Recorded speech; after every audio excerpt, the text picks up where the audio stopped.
One minute you're taking your morning stroll, waving to the neighbors, feeling good in the fresh air. And the next, your knees are aching, your feet feel like bricks, and by dinner time, you're too tired to even sit through your favorite show. It sneaks up on you, doesn't it? But here's the thing, this isn't a sign that you're getting old or slowing down. It's just your body trying to have a conversation with you. A quiet little whisper saying, "Hey, maybe we need to do this a little differently now." And that's what we're going to talk about today. Not how to stop walking, not at all, but how to make walking work for you at this stage of life. Because done right, walking can ease your joints, lift your mood, even help you sleep better. But done the wrong way, it can wear you out, break you down, and steal the very energy you're trying to build. So let's take a closer look at what really happens when you walk after 70. Why your body feels different, how to know when you're doing too much, and how to find that sweet spot where walking heals instead of harms. It starts with this simple truth. After 70, your body is more sensitive to stress, even good stress. You might not think of walking as stressful, but every step you take puts pressure on your joints, your muscles, and your cardiovascular system. Now, in your 30s or 40s, your body could bounce back from that without breaking a sweat. But today, that same walk might need more rest, more support, and more mindfulness. Let's say you go for a brisk 40-minute walk each morning because you've always heard it's healthy. But after a few weeks, you start noticing stiffness in your hips, maybe a pulling feeling in your lower back, or a little soreness in your... Have you ever felt that moment? When you take a step, and for just a second, your body seems to hesitate. Maybe it's a little stiffness in your knees or that familiar ache in your lower back. And then it hits you. Am I walking too much? You've heard it 1,000 times. Walking is the key to staying fit and healthy as we age. But what if walking too much could actually be hurting you? Sounds a bit strange, right? How could something as simple, natural, and familiar as walking actually cause harm? It's supposed to keep us moving, keep us feeling young. But here's the truth. After 70, the way your body responds to physical activity changes in ways you might not expect. The same walk that once felt easy might now feel like a chore, or worse, leave you feeling sore, drained, or even more stiff than before. The truth about walking after 70 isn't black and white. It's not about walking too much or too little. It's about knowing when to walk, how to walk, and most importantly, when to stop walking for the day before you overdo it. In this video, I'm going to guide you through the reality of walking in your golden years. When it helps, when it hurts, and how you can keep yourself moving with grace, energy, and balance. Because walking is not just about putting one foot in front of the other. It's about walking smartly and listening to your body. You don't need to slow down. You just need to walk in a way that feels right for you. So let's start by breaking down why walking is so great for us, especially after 70, and why it's something we should never stop doing. Walking strengthens our hearts, helps maintain mobility, boosts mood, and keeps our circulation flowing. It's the perfect exercise, low impact, gentle, and easy to start. Whether you're walking around the block or through your local park, the benefits are endless. In fact, studies show that walking just 30 minutes a day can reduce the risk of chronic diseases like diabetes, heart disease, and even certain types of cancer. It's a secret weapon against aging. But, and here's the catch, walking isn't a one-size-fits-all solution. As we get older, our bodies need more than just movement. They need attention, care, and sometimes a little modification to make sure we're walking the right way. The truth is, walking too much or walking incorrectly can actually accelerate the wear and tear on your joints, increase the risk of falls, and leave you feeling more fatigued than you should be. Our muscles and bones are less forgiving than they once were, and if we don't take the time to adjust our routine to meet those changes, walking can become a strain rather than a benefit. Now I know what you're thinking, but I've been walking for years. What's changed? Well, the changes in your body after 70 aren't always obvious at first. You might not notice the subtle shifts, like a slight reduction in muscle mass or a change in your stride. But trust me, they're there. Your muscles recover more slowly now, your joints may not be as limber as they once were, and your balance might not be as steady. These are all things to consider as you lace up your walking shoes and head out the door. It's easy to think, I'm just going for a walk, I've been doing this for years. But even the most experienced walkers need to be mindful of how they're walking. It's not just about how far you go, but how you carry yourself through each step. In the next section, we'll dive into the physical changes that happen after 70 and how they affect your walking routine. We'll also talk about how to adjust your walking habits to ensure that you're getting the most out of every step without putting too much stress on your body. Because remember, it's not about walking more, it's about walking smart. So, stay with me, because the next part is all about making sure your walk is doing more than just burning calories. It's about walking with intention and staying as strong and healthy as possible. Now that we've talked about the many benefits of walking and the potential downsides of overdoing it, let's dive deeper into the physical changes that occur as we age, especially after 70.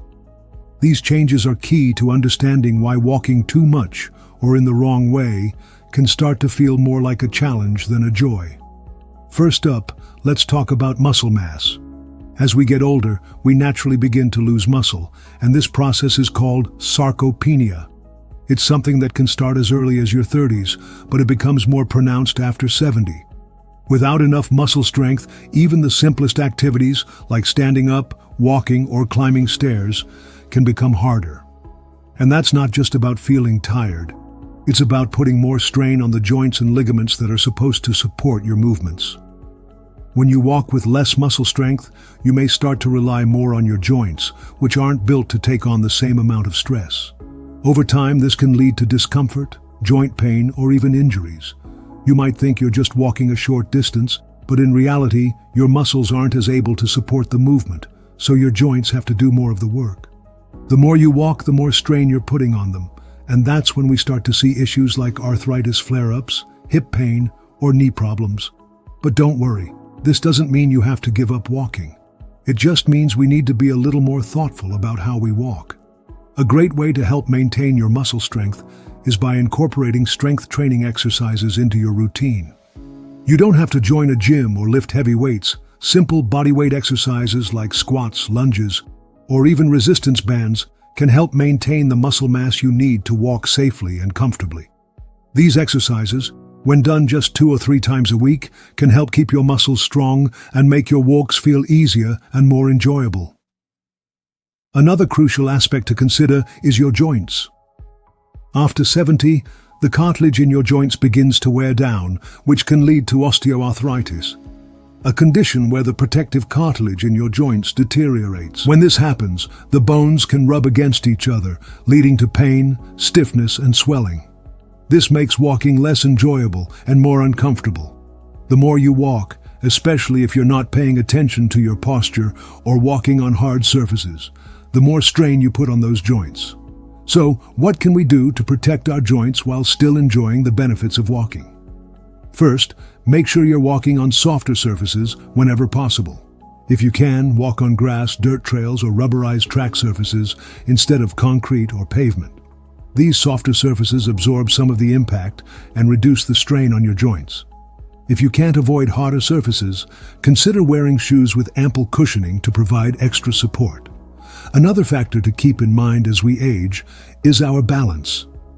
Balance starts to decline as we get older, and if you're not careful, it can lead to falls and injuries. This is a big reason why people after 70 may find it harder to walk long distances or on uneven terrain. When you walk too far or too quickly, it puts extra stress on your balance, and that's when accidents happen. To help improve your balance, try incorporating balance exercises into your routine. Simple activities like standing on one leg, walking heel to toe in a straight line, or even doing some gentle yoga can improve your balance and stability. This can go a long way in helping you feel more confident and comfortable as you walk. Another thing to think about is the impact of walking on your cardiovascular health. While walking is fantastic for heart health, the intensity of your walks matters. After 70, Your heart's ability to handle intense exercise might not be as high as it used to be. Overdoing it, especially if you're walking at a brisk pace or for extended periods, can put unnecessary strain on your heart. This is why it's essential to listen to your body. Pay attention to signs of fatigue, shortness of breath, or dizziness. These are signs that you might be pushing yourself too hard. So, how do we find the right balance? One key piece of advice is to aim for moderate walking rather than overexerting yourself.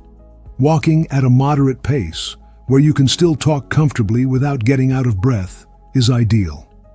If you're used to walking long distances or at a faster pace, try gradually scaling back, paying attention to how your body feels after each walk.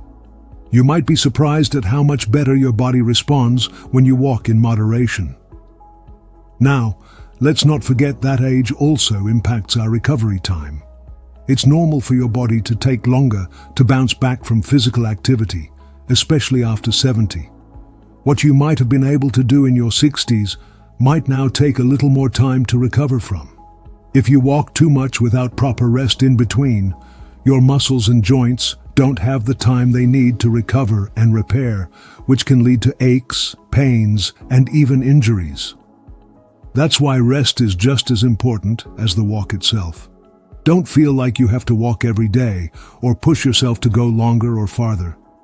It's okay to take breaks and give your body the time it needs to recharge. In fact, active recovery days, like stretching, gentle yoga, or light walking, can be just as beneficial as your regular walks. In the next part, we're going to explore some strategies you can use to keep walking safely while still getting all of its amazing benefits. We'll dive into how to adjust your walking routine to match your body's needs, and how to prevent the common injuries and pains that can come from overdoing it. Now that we've explored the challenges and potential downsides of walking too much after 70, let's focus on the strategies that can help you maintain an active lifestyle without overtaxing your body.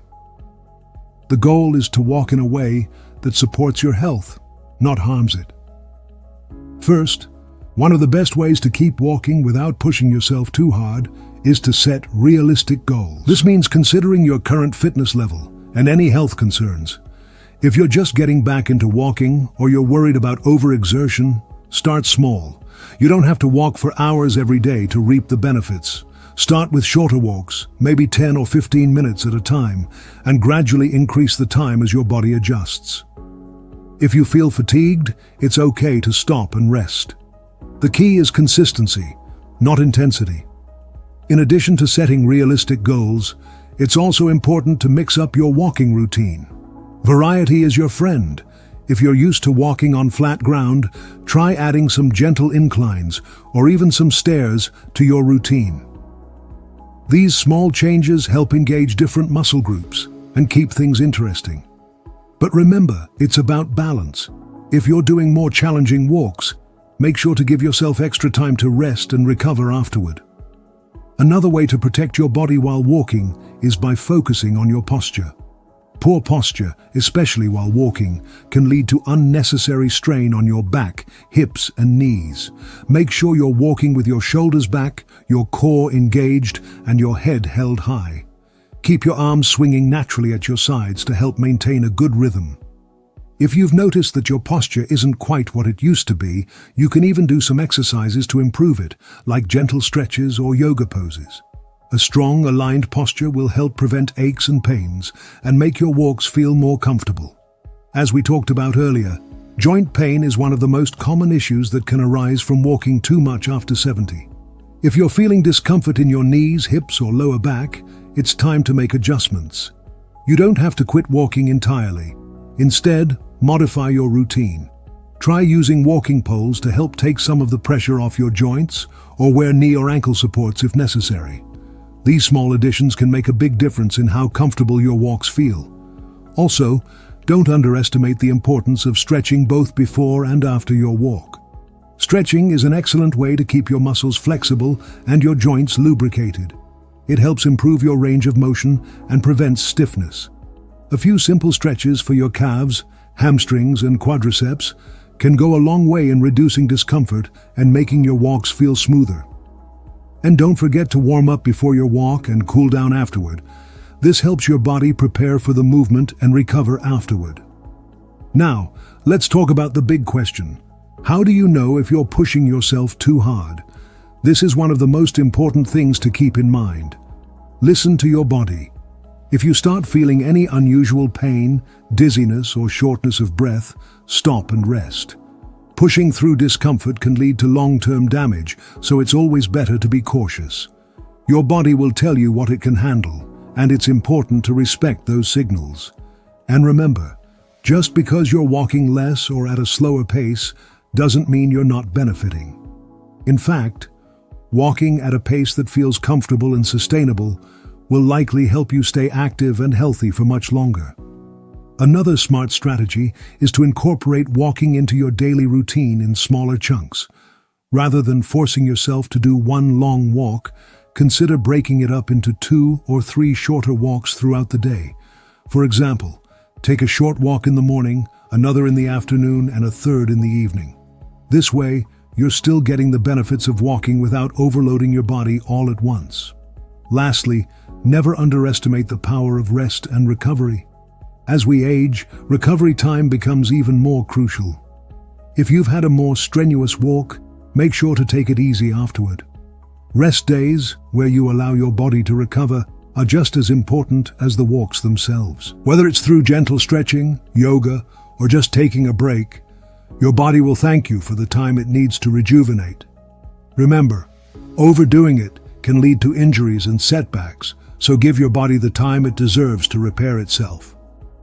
Before we wrap up, let's talk about the big picture here. Walking after 70 isn't about setting world records or walking faster than anyone else. It's about maintaining your independence, enjoying life, and staying healthy.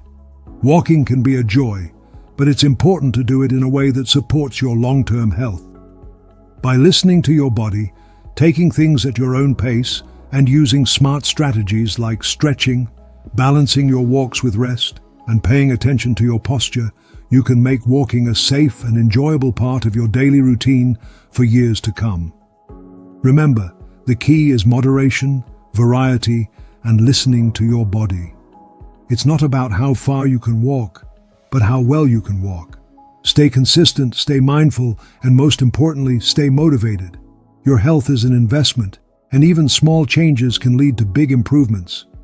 I hope you found these tips helpful, and I'd love to hear about your walking routine or any challenges you face when it comes to staying active.